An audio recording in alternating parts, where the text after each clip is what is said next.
상충곡 쪽으로 가시면 돼요. 중간에 미완성의 걸작이랑 국어의 변천과 관련된 문제들이 많이 있는데요. 그럼 일단은 좀 이따가 하도록 하고요. 상충곡으로 가시면 되겠는데, 선생님이 지금 시험 범위를 이제 봤는데 다른 거 다 했더라고요. 문제는 뭐냐면 중세국어만 있는 게 아니라 그 뒤에는 근대국어가 하나가 있어요. 그 부분을 오늘 나갔기 때문에, 그래도 오늘 또 2명이 안 왔잖아요.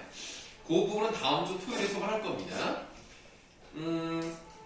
저 교과서 저 뒤쪽을 보시면은 근대국어라고 한 페이지에 뭐가 나오는 게 있어요. 그래서 정확히 말하면 근대국어는 아니고 그 16세기 중세국어도 나와 있더라고요. 소학원의 부분하고 그 다음에 이제 그 여자들이 지켜야 되는 규칙, 그다음 뭐 어떻게 아이들을 길러야 되는가 뭐 이런 거랑 관련된 그런 게 있었습니다. 그래서 그것도 내용이 많지 않기 때문에 그거는 금방 할 수 있어요. 그래서 여러분들 다음 주에 선생님이 수업을 해드리려고 말씀을 드리고요. 네, 오늘은 문제를 또 계속 한번 풀어보도록 하겠습니다. 자, 상충곡인데요. 문제가 뭐 아주 많지는 않습니다. 24문제인데요. 너무 한 번에 많이 풀려고 하면 힘드니까요. 일단 13번까지만 한번 해보고 다 맞춰보도록 하죠. 물론 뭐 뒤에 더 풀어도 상관없습니다. 13번까지 한번 해보죠.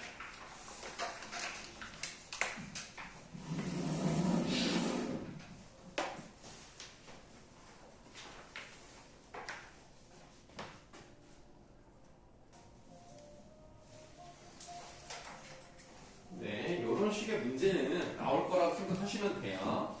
문제가 뭐 아주 쉽진 않습니다. 왜냐하면 외부 지문이 연결되어 있기 때문에 그거랑 관련해서 문제를 푼다는 것은 쉽지가 않습니다.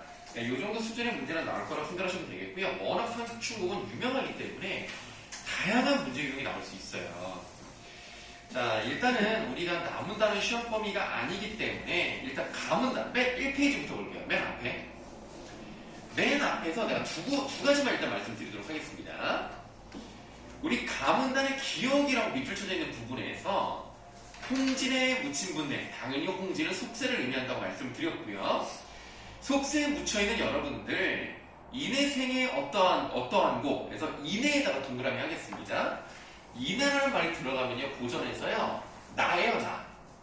그러니까 우리가 현대 국어로 해석을 하면 나의 생애가 어떠한가? 라고 물어보는 방식을 가지고 있지만 물어보는 건 아니죠. 그만큼 자부심을 가지고 있다. 내가 말하고 싶은 건 뭐냐면 인의 생애라고 되어 있기 때문에 시적 화자가 표면적으로 드러나 있다라는 걸 말하고 싶었던 거예요. 나라는 사람이 나온 거예요. 자, 그걸 하나 말씀드리고 싶었고, 그 다음에 우리 니은 부분이 있죠? 네, 니은 부분은 무라일체란 말이 나왔으니까 뭐 어려운 건 아니고 거기서 하나, 둘, 셋, 네 줄 내려가시면 이봐 니웃들아, 자 여기 지금 부호법칙 적용이 안 됐습니다. 이봐 이웃들아 산수 구경 갑시다 라고 청유형의 문장이 나타나 있는데요.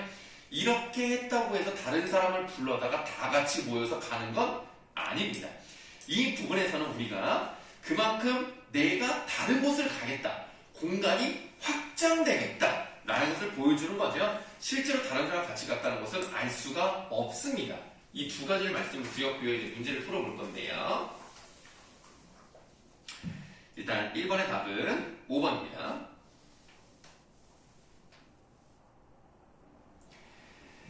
자, 일단 아까 말씀드렸던 그 보기 1번을 보시면 가와나는 모든 화자가 표면에 드러나고 있다라고 되어 있는데 가에는 드러나고 있고요. 나에는 드러나지 않았습니다. 그래서 1번은 안 되고요. 그 다음에 2번 같은 경우도 보시면은 가는요 상당히 시각적인 묘사들이 많습니다. 근데 나도 시각적인 묘사가 있기 때문에 2번은 좀 적절하지 않다. 3번, 4번은 설명드릴 필요 없고 이제 5번을 설명을 드리면은 가는 나와 달리 풍류를 즐기는 삶에 대한 만족감, 이건 상충곡의 대표적인 뭐 주제와도 같다라고 보시면 되겠는데요. 나에서는 즐기는 내용을 얘기하는 것이 아니라 자연스러운 사람들의 모습, 자연과 사람이 잘 어우러지는 모습, 이런 걸 얘기하는 것 뿐이죠. 삶에 대한 만족감은 가에만 나타나 있습니다. 1번 답 5번이었고요. 2번의 답은 3번. 3번에 4번. 미안해요. 3번, 4번 안 해도 되죠? 자, 5번으로 넘어가겠습니다. 자, 5번에 지금 A에 드러난 시적 화자의 인생관인데요. A를 봤더니, 자, 일단 여기도 보세요. 공명도 날 끼우고, 부기도 날 끼우니, 라고 되어 있단 말이에요. 이거 이따가 설명할 거는 그냥 먼저 말씀드리라고 보시면 되겠는데, 사실은 공명과 부기가 나를 꺼린다라는 표현이 있지만, 사실은 내가 부기공명을 멀리하겠다는 얘기죠. 그럼 이게 무슨 표현이라고 그랬죠? 죽에 전도될 표현이다. 이 정도 좀 기억하셔야 되겠고요. 그 다음 청풍명월은 자연입니다. 그냥 자연을 의미하는 거죠. 맑은 바람, 밝은 달. 이 자연에 어떤 것이 있겠느냐? 없다 이겁니다. 단표 누항에, 단표는 단사표의 줄임말이라고 말씀을 드렸죠. 도시락 하나에 표주박에 물을 마신다는 얘기는 소박한 삶을 살고 있다는 얘기고요. 누황은 누추한 곳. 결론적으로 말씀을 드리면 그냥 소박하게 살고 있는 그런 모습을 나타낸다고 보시면 되겠습니다. 이런 단표 누황에 흩은 해요. 헛된 생각을 아니한다. 다시 말하면 속세에서 누릴 수 있는 부기공명 같은 거 생각하지 않죠. 그래서 흩은 해연과 위에 나오는 공명 부기는 연결되는 느낌이 있다고 생각하시면 돼요. 아모타 백년 행락이 이만한들 어찌하리. 자, 이 글의 갈래는 가사인데요. 최초의 가사라고 생각하시면 되겠습니다. 어쨌든 이 가사는 마지막 부분이 3글자, 5글자, 4글자, 4글자로 가는 물론 사음보고요. 글자 수가 시조의 종장과 유사하게 끝나는 방식인 정격 가사다. 이렇게 보시면 되겠습니다. 지금 A와 관련된 설명을 다 드렸어요. 자, 그럼 이제 5번 문제. 이 사람의 인생관을 조건에 맞게 서술하세요라고 되어 있는데요. 불러주는 대로 한번 써보세요. 공명과 부기를 헛된 욕심이라고 여기며, 공명과 부기를 헛된 욕심이라고 여기며, 청풍명월과 함께, 청풍명월과 함께 자연 친화적인 삶을 살고자 한다. 청풍명월과 함께 자연 친화적인 삶을 살고자 한다. 이 정도 들어가면 다 맞다고 보시면 되겠습니다.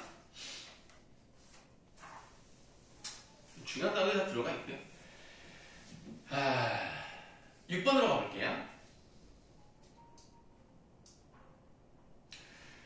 6번에 자연을 대하는 화자의 정서와 태도 가장 유사한 것을 골라보라고 그랬는데요. 이거는 아무래도 자연을 즐기면서, 그러니까 제목 자체가 상춘이잖아요. 봄을 감상하는 노래입니다. 그러니까 봄 경치를 감상하는 느낀 즐거움, 안분 속이랄까, 안빈 낙도랄까, 자연 친화라든가 이런 것들을 느끼고 있는 걸 고르시면 되거든요. 6번에다 4번.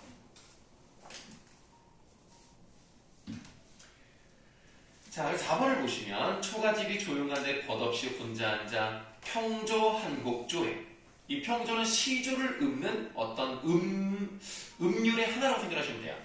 그래서 그런 한곡조에 흰 구름이 절로 조은다. 그러니까 마치 내 노래를 듣고 구름이 조는 것처럼 느끼는 거죠. 어느 누가 이 좋은 뜻을 알 사람이 있다고 했는가? 난 지금 자연 속에서 노래 부르면서 자연과 함께 있는 거, 이거 누가 알 수 있느냐?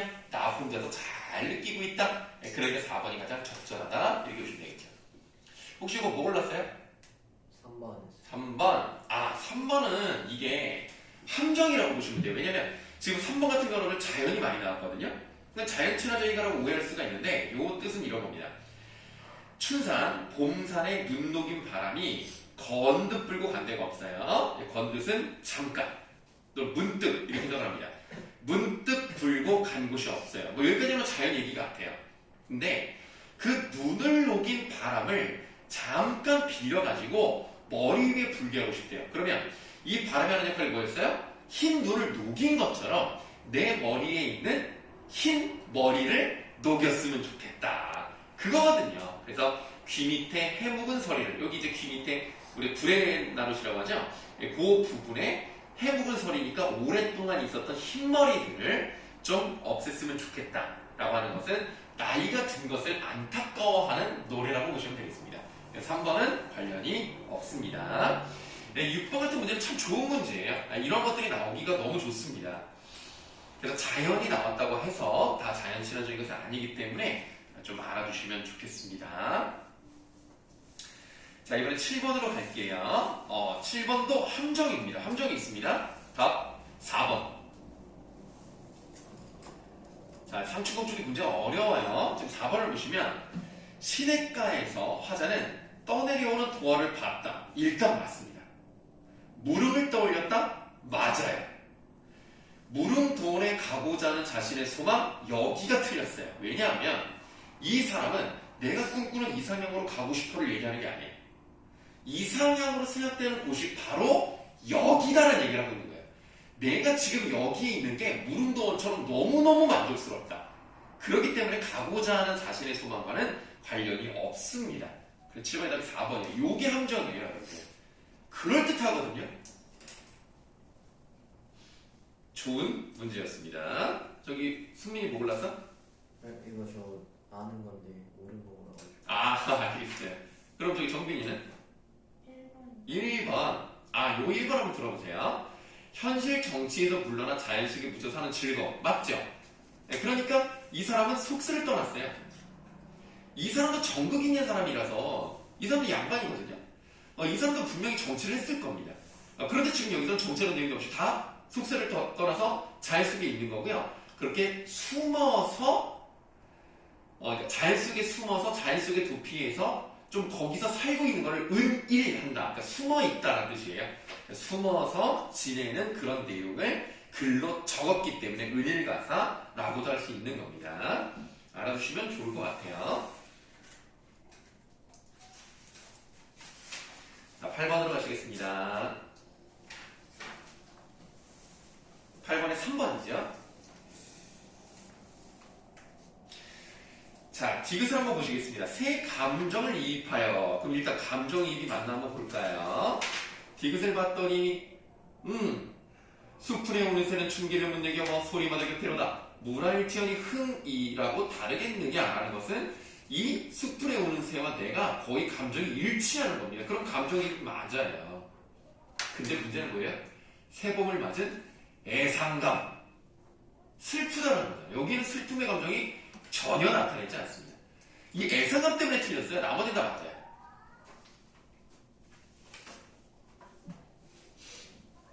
자, 그럼 이제 9번으로 한번 가볼게요. 9번에 바로 1번은 단표 누합. 이거 사실 앞부분에 답이 있어요. 맨 1페이지에 그냥 답이 있는 거고요. 그러면 이 단표 누합과 대조되는 시어라는 것은 뭔가 속세에서 얻을 수 있는 좋은 것들이겠죠? 공명, 부귀.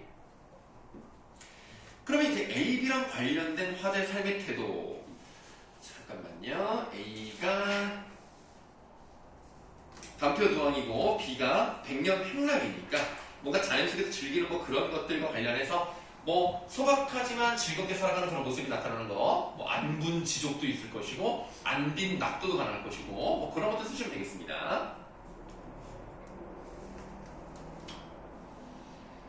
10번 문제로 가도록 할게요. 이 문제도 괜찮습니다. 왜냐하면 일단 주제가 같아요. 이것 좀 빠르게 한번 설명을 드려볼게요.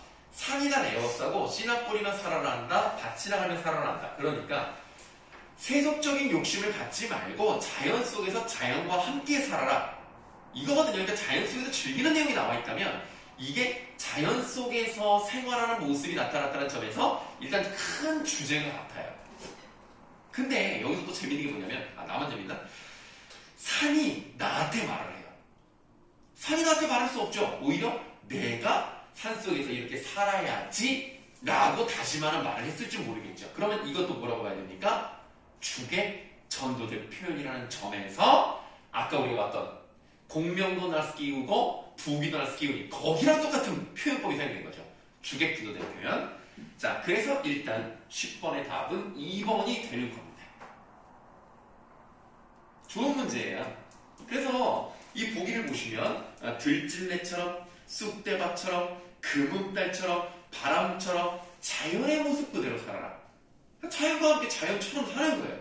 그런 점에서 상충곡이랑 큰 틀에서 같은 주제를 가지고 있다고 말씀드릴 수 있겠죠. 다만 이거는 현대시기 때문에 사음보 이런 건 아닙니다. 그냥 이거는 좀 음보가 약간 애매하게 이제 떨어지기 때문에 굳이 음보를 생각하지 않으셔도 상관이 없겠습니다. 굳이 따지면 상음보에 가까운데요. 상음보도 다 맞아 떨어지는 건 아니기 때문에 자 어쨌든 그 정도 설명을 드리도록 하고요. 11번으로 가시겠습니다. 11번의 답은 4번. 11번을 보시면 적절하지 않은 건데요. 일단 이 글은요, 공간의 이동이 있습니다. 그리고 시선에 따라 시선의 이동도 있습니다. 일단은 그거는 좀 기억을 하셔야 돼요. 공간의 이동 또는 시선의 이동이 있다는 것을 머릿속에 넣어두시고, 선어적 표현은 아까부터 말씀드렸으니까 한번 더 이상 말씀드리지 않을게요. 일정한 리듬으로 읽기가 가능하다? 4번으로 뚝뚝뚝 떨어지죠. 4번은 뭐가 잘못됐습니까? 화자와 청자가 계속 대화를 주고받으며 아니죠. 화자밖에 없어요. 청자가 나오지 않습니다. 근데 이런 거예요. 청자에게 말을 하는 느낌은 있었어. 그게 뭐야? 이봐 니웃드라라고 했어. 근데 청자가 설정이 됐다 하더라도 말을 하지 않았거든요. 그럼 대화를 하지 않았어요. 그러니까 계속 대화를 주고받으며 아니죠. 다음 12번에 3번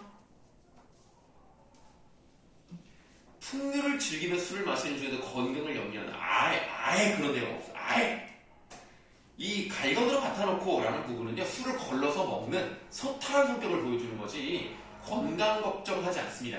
그런 내용 없습니다. 13번에 답은 1번. 자 혹시 뭐 질문 있을까요? 좀 어렵죠? 근데 이렇게 나와요 문제가. 상충곡은 좀 정신 바짝 차려야 돼요. 현대어풀이만 잘해서는 안 돼요. 현대어풀이는 기본으로 하셔야 되고 거기에 대한 상징적인 의미와 다른 작품을 연결시키는 능력이 필요하겠습니다. 자, 이 녀석도 한번 계속 해보도록 할게요. 이거는 24번까지 끝까지 하시면 돼요.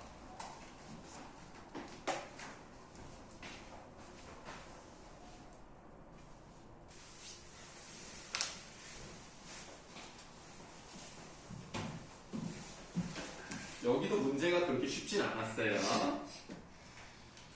자, 이제 한번 보도록 합시다. 14번의 답은 3번. 요거는 쉬웠죠? 감정이입은 나오기 너무 좋습니다. 보기로 나올 수가 있고요. 15번은 좀 문제가 어려웠어요. 그러나 아주 중요한 문제는 아닙니다.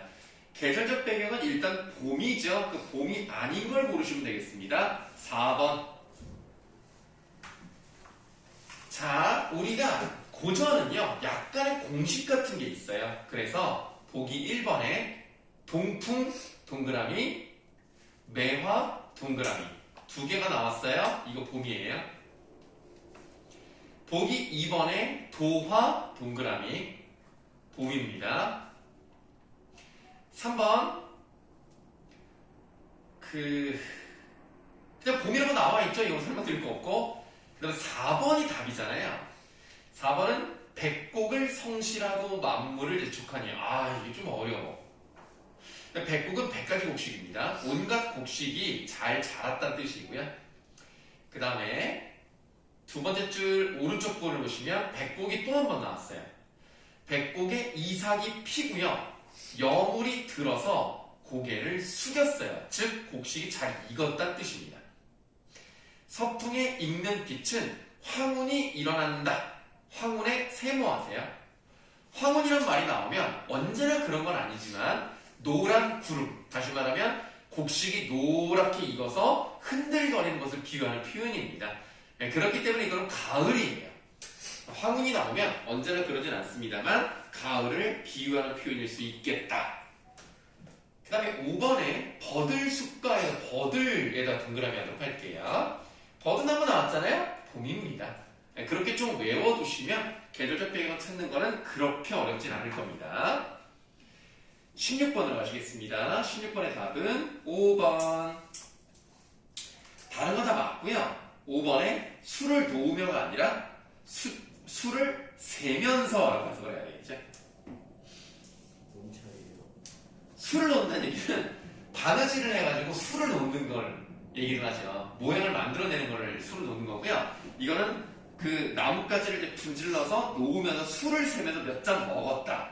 예, 그 몇 잔을 먹었는지 술을 세면서 먹는다는 뜻입니다.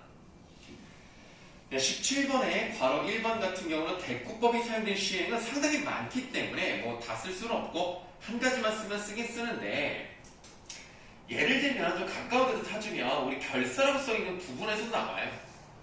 공명도 날 띄우고 부기도 날 띄우니, 그냥 이런 것도 일단 대꾸예요. 그 다음에 뭐 그런 것도 있죠. 뭐 그냥 그 알파벳 E 두 줄 내려가시면 청양은 잔해지고 낙홍은 옷세진다. 뭐 이런 것도 다 대꾸법이라고 보시면 되겠죠. 그런 게 되게 많습니다. 너무 많아서 다 말씀드릴 필요는 없고, 다음에 주객조도 된 시험은 아까부터 말씀드렸던 공명이 날띄우고 부기도 날띄우니 이 부분에 해당되어 있습니다.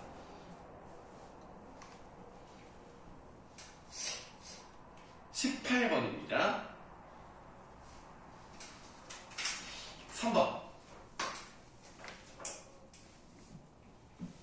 일단 서사, 본사, 결사 3단 구성이에요.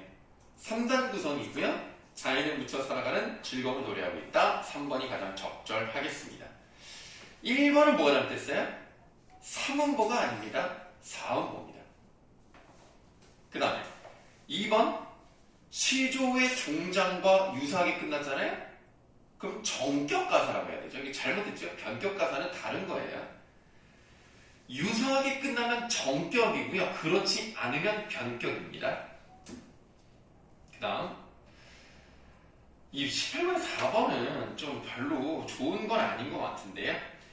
혼잣말을 하는 방식이 사실 거의 대부분 사용되었는데 청자가 설정돼서 이박 이웃들라고 하는 부분이 있어서 그것 때문에 좀 적절하진 않다고 보는 것 같습니다. 네, 그러나 좀 이런 보기는 나오지 않는 게 좋겠습니다. 왜냐면 전체적으로 보시면 혼잣말하는 게 맞거든요. 요거는 좀 일단 배제하는 걸로 넘어가고요. 5번 있죠. 보기 5번. 요거 밑줄 좀 하세요. 운문과 산문의 중간 형태. 일단 여기 맞아요. 맞는데 뭐가 틀리냐면 그 다음 거. 운문에서 산문으로 넘어가는 게 맞습니다. 그러니까 어떤 느낌으로 보셔야 되냐면, 자, 잘 들어야 돼요. 이게 중간에 과도기적인 성격이라고 보기보다는 운문과 산문의 성격이 섞여 있다고 보는 게 더 정확합니다. 아시겠죠? 그래서 운문과 산문의 성격이 섞여 있고요. 정확히는 뭐예요? 운문이에요. 산문은 아닙니다. 다만 산문처럼 내용이 길죠. 그래서 내용면에서는 산문적 성격이 있다고 말할 수 있지만, 뭐 운문에서 산문으로 넘어가는 과도기, 그래서 운문에서 요게 나왔다가 산문이 됐다, 이렇게 말하면 안 돼요. 중간 성격을 가지고 있다, 요 정도로 봐야 되겠습니다. 그걸 좀 조심하시고 19번으로 가시겠습니다. 19번에 4번, 20번에 5번, 21번에 3번. 자, 21번 한번 설명해 드릴게요. 요거는 굉장히 얍삽한 문제예요. 찾기가 참 어려운데요. 다른 거 다 맞고요. 3번에 파랗게 난 풀을 밟으며 산책을 한다. 그게 어디 있냐면 알파벳 B 부분을 보세요. B랑 C 사이를 보시면 답청이 바로 그거예요. 파란 풀을 밟으며 산책하는 게 답청입니다. 그럼 일단은 요거는 맞죠? 그 다음에 그 본문을 계속 읽어보도록 할게요. 욕기랑 내일하세. 예, 이게 쉽게 말하면 목욕인데, 예, 목욕은 내일 하자. 그러니까 물놀이 정도로 해석을 해도 돼요. 다음, 아침에 채산나무. 아침에는 산나무를 캐고요. 나조해. 나조가 뭡니까? 저녁입니다. 저녁에 조수하세. 조수가 낚시예요. 그러니까 낮에 호젓하게 낚시질하는 게 아닙니다. 저녁에 낚시를 해야 된다기 때문에 3번이 답인데 굉장히 어려워요. 이런 걸 찾기가. 이런 문제는 안 나왔으면 좋겠는데 그렇다고 해서 뭐 나쁜 문제는 아닙니다. 좀 여러분들의 시간을 뺏어먹는 문제. 근데 이거 네. 뭐지? 낚시를 하세하면서 청유형인 거잖아요. 그러면 지금 하고 있는 게 아니니까 네네네네. 할수 있잖아요. 하고 있는 행동을 해가지고 전형이 적절하다고 하는 게 아니라 청유형으로 해가지고 지금 하고 있는 게 아니니까 아니라고. 아, 그래서 답이 3번이라고? 네, 그렇게 해서 아, 그렇게 해서도 뭐 그럴 수는 있죠. 근데 우리가 아무래도 그 이웃들에게 말을 하면서 오늘은 뭐하고 내일은 뭐하고 아침에 뭐 하자고 해서 할 계획이라는 거니까 영상으로 보여주려면 해야 되겠죠. 그런 의미에서 이제 보는 게 더 맞을 것 같습니다. 22번으로 갈게요. 5번. 또 5번. 5번. 다 5번이네.